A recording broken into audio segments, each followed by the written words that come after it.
Eco 07 elements of stat का solve paper लेके आया हूं। क्या ध्यान रखना है पेपर में, क्या स्ट्रेटेजी होनी चाहिए, मार्क्स कैसे निकलते हैं, किन बातों का ध्यान रखें ताकि मार्क्स कटे ही ना, मैं सब बताऊंगा। आंसर कैसे लिखना है। सबसे पहला क्वेश्चन है प्राइमरी डाटा और सेकेंडरी डाटा का डिफरेंस, इनके मेरिट्स बताओ, इनकी लिमिटेशंस बताओ। बच्चों जब भी आंसर लिखना स्टार्ट करें बेसिस में, तो सबसे पहले ना बच्चे आप ये देखेंगे कि इनका मीनिंग क्या होता है, ठीक है ना। बेसिस के बिना आंसर मत लिखना, ना आपको याद होएगा ना एग्जामिनर को पढ़ने में मजा आएगा। तो मीनिंग से स्टार्ट करते हैं। डाटा जब पहली बार कलेक्ट होता है बाय द इन्वेस्टिगेटर, तो एज अ ओरिजिनल डाटा उसे प्राइमरी डाटा बोलते हैं। डाटा जो ऑलरेडी कलेक्टेड हो, क्लासिफाइड हो और जिसे डाटा को किसी ने प्रोसेस किया हो, या आप ये कह सकते हो उस डाटा को यूज किया हो, तो उसे हम सेकेंडरी डाटा कहते हैं। ये रॉ मटेरियल है, इसके अंदर स्टैटिस्टिकल एनालिसिस चाहिए। ये एक ऑलरेडी फिनिश प्रोडक्ट है क्योंकि इसे प्रोसेस कर चुके हैं, यूज कर चुके हैं।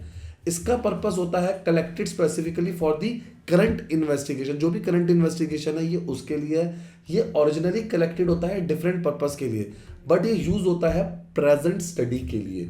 कलेक्शन में आते हैं, इट इज कलेक्शन थ्रू ये ऑब्जर्वेशन हो गया, इंटरव्यूज हमने किए, क्वेश्चन हो गया, प्रॉपर स्केड्यूलिंग होगी, तब जाके प्राइमरी का डाटा कलेक्ट होता है।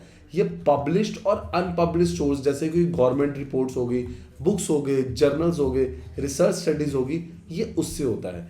कॉस्ट एंड टाइम में ये मोर एक्सपेंसिव और टाइम कंज्यूमिंग है, ये कम एक्सपेंसिव है और ये जल्दी से मिल भी जाता है। एक्यूरेसी देखते हैं, it can be collected according to the required degree of accuracy. ये कैसे कलेक्ट होता है, जैसे रिक्वायर्ड डिग्री ऑफ एक्यूरेसी के हिसाब से।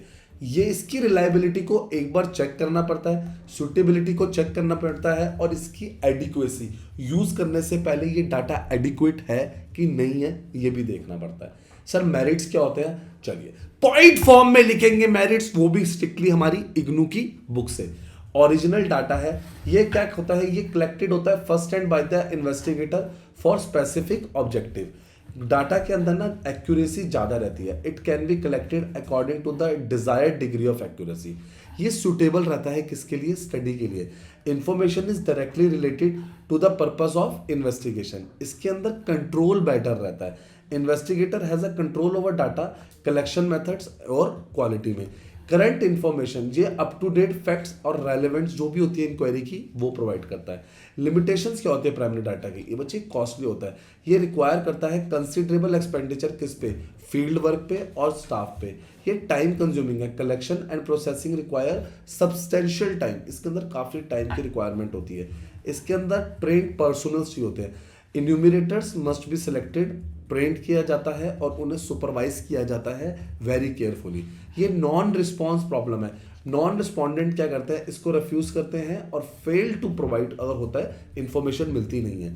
ऑर्गेनाइजेशनल डिफिकल्टीज बहुत आती है इसके अंदर। Proper planning, sampling, questionnaire design और फील्ड सुपरविजन, ये ना जरूरी है डाटा कलेक्शन के लिए, बट ये उतने अच्छे से हो नहीं पाता, तो प्रॉब्लम और बढ़ जाती है। सॉल्व हो, हैंड रिटन असाइनमेंट हो, गेस्ट पेपर हो, सब मिलेगा कहां से, उन्नति एजुकेशन से। सर क्या ये लेटेस्ट पेपर है, हाँ बच्चे जो आपको मैं पढ़ा रहा हूं ये लेटेस्ट पेपर है दिसंबर 25 का। सर इसका जून 26 का पेपर हम वो भी ऑलरेडी अपलोड कर चुके हैं, आप जाके देख सकते हैं। ये देख रहे हैं, ये ना मार्क्स की बाइफ्रिकेशन होती है। सर ये पूरे पेपर का एनालिसिस मिल सकता है, बिल्कुल मिल सकता है बच्चे। ये देखिए अर्थमेटिक मीन निकालना है, हिस्टोग्राम बनाना है, ये सारे आंसर्स आपको हमारे से मिलेंगे। आपको मैंने बोला था कि एक गेस्ट पेपर दिखाऊंगा, आओ मैं आपको दिखाता हूं। ये ना 2026 का गेस्ट पेपर है।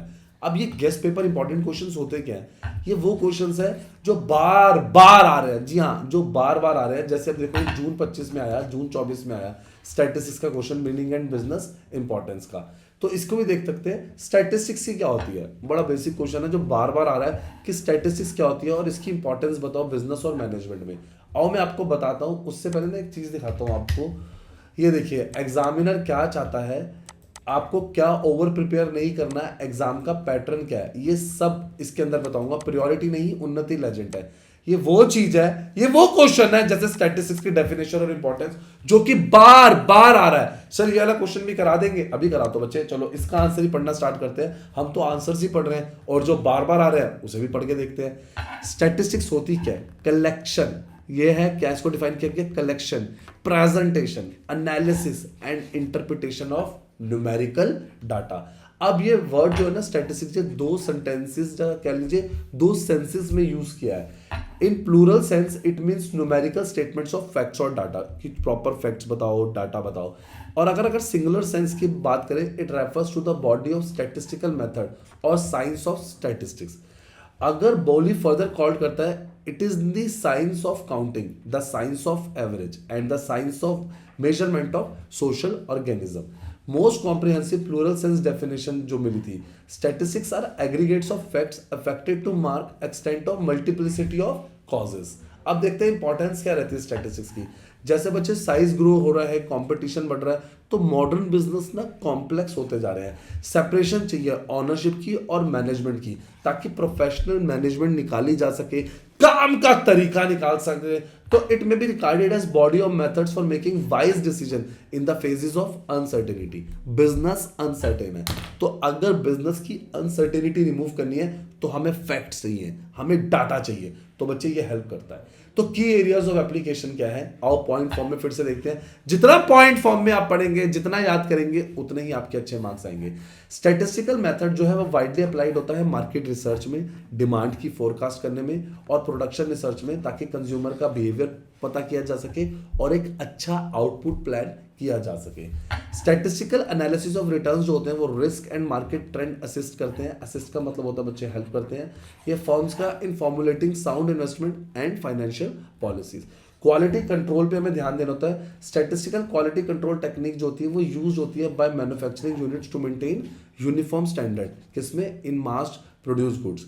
इकोनॉमिक फोरकास्टिंग होती है on the basis of past sales and indicators. Statistical technique जो होती है वो हेल्प करती है एस्टिमेट करने में डिमांड फॉर द प्रोडक्ट, कि हाँ भी फ्यूचर में इस प्रोडक्ट की क्या डिमांड रहने वाली है, वो हम स्टार्टिंग से ही देख लेते हैं।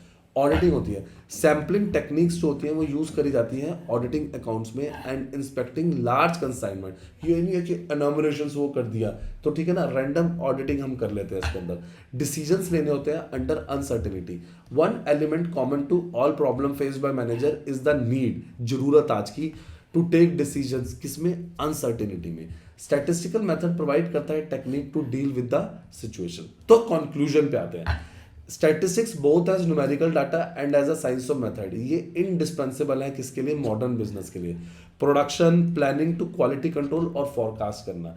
मैनेजर्स क्या करते हैं, कन्वर्ट करते हैं डाटा किसको, इन्फॉर्म्ड एविडेंस बेस्ड डिसीजंस में।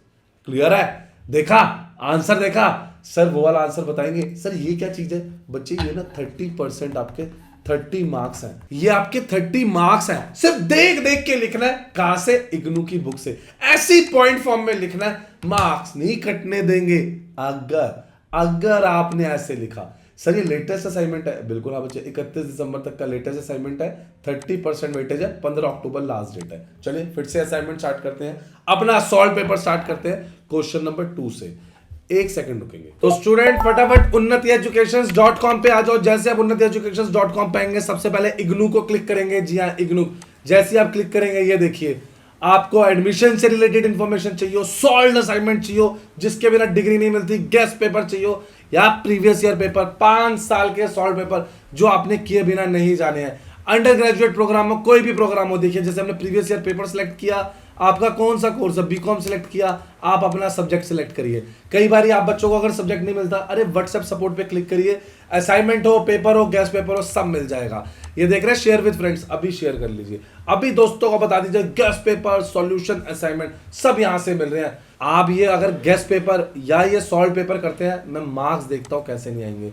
उन्नति एजुकेशन इग्नू पे आ जाइए। यहां पर आने के बाद आप क्या करेंगे, बेल आइकन दबाएंगे, पहले तो लाइक सब्सक्राइब शेयर करेंगे ताकि आपके दोस्तों को पता लगे। देखो इग्नू का हॉल टिकट का अपडेट आया था, क्या क्या चीजें जरूरी थी सारा हमने बताया बस स्टूडेंट्स को। ये देखिए सारे सॉल्व पेपर, सारे गेस्ट पेपर, सारे इंपॉर्टेंट अपडेट, जिन बच्चों की डिग्री रह गई थी, हर चीज का वन स्टॉप सॉल्यूशन है उन्नति एजुकेशन। अभी लाइक सब्सक्राइब शेयर करो। चलो आओ फिर से पेपर देखते हैं। Explain in brief the quota and जज सैंपलिंग मेथड्स। जज सैंपलिंग क्या होता है, it is a non probability sampling method. इस मेथड में इन्वेस्टिगेटर यूज करता है अपनी जजमेंट को to select the sample items जो कि रिप्रेजेंट करता है ऑफ द पॉपुलेशन। सिलेक्शन जो है is pervasive and deliberate. And not for every unit of the population gets an equal chance. हर बंदे को नहीं मिलता इक्वल चांस सिलेक्ट होने का। ये जनरली यूज होता है क्वालिटेटिव रिसर्च सर्वेज में। इसका पर्पस क्या है इस मेथड का, is to develop hypothesis rather than to generalise the finding, ताकि इंटायर पॉपुलेशन के लिए। क्वालिटी कैसी है सैंपल की डिपेंड करती है largely on the experience and judgment of the investigator. Sir quota sampling क्या होता है? ये नॉन प्रोबेबिलिटी सैंपलिंग मेथड है। जैसे जैसे नाम आता ना उसी से ही स्टार्ट किया करो, नॉन प्रोबेबिलिटी सैंपलिंग मेथड। अब इस मेथड में क्या होता है, पॉपुलेशन को किस में डिवाइड किया जाता है, होमोजीनियस ग्रुप में। हर इंटरव्यूअर को अलॉटेड होता है एक fixed quota to filled every group. जो एक्चुअल सिलेक्शन होता है ना सैंपल यूनिट का is left to the interviewer's judgment, क्या हाँ भी वो इंटरव्यूअर कैसे जज कर रहा है, कैसे कर रहा है। जो भी कोटा होता है ना ईच ग्रुप का is generally fixed in proportion to the size of that group. ये मेथड अनेबल करता है क्या, रिप्रेजेंटेशन हर ग्रुप की without adopting random selection. Sir ये क्या, discuss the significance of tabulation. अब टैबुलेशन से क्या होता है, टैबुलेशन क्या चीज होती है, large mass of collected data को कंसाइज, सिंपल और ऑर्डरली मैनर में लगा देंगे रोज और कॉलम्स में, ताकि इंफॉर्मेशन बहुत इजीली और अच्छे से समझ में आए। फैसिलिटेट क्या करता है, कंपैरिजन। इसकी वजह से कंपैरिजन इजी है डिफरेंट ग्रुप्स का, कैटेगरीज का, टाइम पीरियड्स का, क्योंकि ये डाटा रिलेटेड है और प्रेजेंट करते हैं सिस्टमैटिक फॉर्म में। Since data are arranged in rows and columns, the required figures or values can be identified quickly. अब ये rows and columns है, सारा क्या कहते हैं डाटा फॉर्म में है, तो जल्दी से ही हो जाएगा। Tabulated data serve as the foundation for statistical analysis. Statistical analysis के लिए हमें digits चाहिए, facts चाहिए, वो हमें इससे मिलेंगे। And it can be applied more effectively after the data has been properly tabulated. अब देखते हैं डाटा को प्रेजेंट करना कंडेंस फॉर्म में at one place. Tabulation help करता है ओवरऑल पैटर्न को और ट्रेंड को मेकिंग, इसकी वजह से ना किसी भी डाटा की अगर हम इंटरप्रिटेशन कर रहे हैं तो वो इजी हो जाएगा। सर स्टैटिस्टिकल एरर क्या होता है, difference between the true value जो आई और जो सोची, उसको क्या बोलते हैं, स्टैटिस्टिकल एरर। ये अराइज होता है आफ्टर ऑब्टेन थ्रू मेजरमेंट, आपने एस्टिमेट किया, अप्रोक्सीमेशन किया, सैंपलिंग करी, where absolute accuracy is not always possible. Clear है, इजी लगा? अभी लाइक सब्सक्राइब करो, शेयर कर दो दोस्तों के साथ, इतने इजी आंसर्स नहीं मिलेंगे। ठीक है सर, एक बार ये आंसर कंप्लीट कर देंगे। चलो आप बच्चों के लिए आपको अच्छे समझाता हूं। सबसे पहले चैप्टर क्लासिफाई, इसको ना तीन मेन कैटेगरीज में बांटा गया है, ओरिजिन में, इनएडिक्वेसी में, मैनिपुलेशन में। Due to limitation of measuring instrument, unsuitable statistics unit, incorrect information by respondent, due to small और नॉन रिप्रेजेंटेटिव सैंपल्स। ये क्या आता है मैनिपुलेशन का, काउंटिंग में, मेजरिंग में, कैलकुलेशन में और अप्रोक्सीमेशन में ड्यूरिंग स्टैटिस्टिकल ऑपरेशंस में। ये क्या है, चलिए इन दोनों के बीच में अगर आप मुझसे मिस्टेक और स्टैटिस्टिकल एरर की बात करें तो चलिए देखते हैं ये किसके बीच की डिफरेंस वैल्यू है। ये डिफरेंस बिटवीन क्या है, ट्रू वैल्यू और एस्टिमेटेड वैल्यू। ये क्या है, ह्यूमन का ब्लेंडर, जो वो गलती करता है, कैलकुलेशन और रिकॉर्डिंग हो चाहे टैब्यूलेशन हो। ये अवॉइडेबल है because complete accuracy is seldom possible. ये अवॉइडेबल है, अगर आप ध्यान रखोगे, चीजों की केयर करोगे तो बच जाओगे। ये अराइज कैसे होता है, एस्टिमेशन से, सैंपलिंग से और अप्रोक्सीमेशन से। ये नेग्लिजेंस, गलत सोचा, मिसअंडरस्टैंडिंग, केयरलेसनेस करी, ये रिकॉग्नाइज्ड है as a part of statistical investigation. ये नॉट एक्सेप्टेड है as a statistical error and इसको ठीक करना पड़ेगा, it should be corrected. Clear है? Suppose the actual population of the town is 50,000, estimate करा 49,000, तो 1,000 को हम स्टैटिस्टिकल एरर मानते हैं बिकॉज ये एस्टिमेशन से आया है। However, investigator record 49,000 instead the actual figure 59,000, writing की वजह से कैलकुलेशन मिस्टेक हो गई। तो बच्चे ये मिस्टेक है, ये एरर नहीं है स्टैटिस्टिकल, क्योंकि ये रिजल्ट हुआ है ह्यूमन नेग्लिजेंस का रादर देन स्टैटिस्टिकल एस्टिमेशन का। आया समझ? इतना इजी है। आपको पॉइंट फॉर्म में और अगर टेबुलर फॉर्म में आंसर मिल जाए क्यों नहीं इजी लगेगा।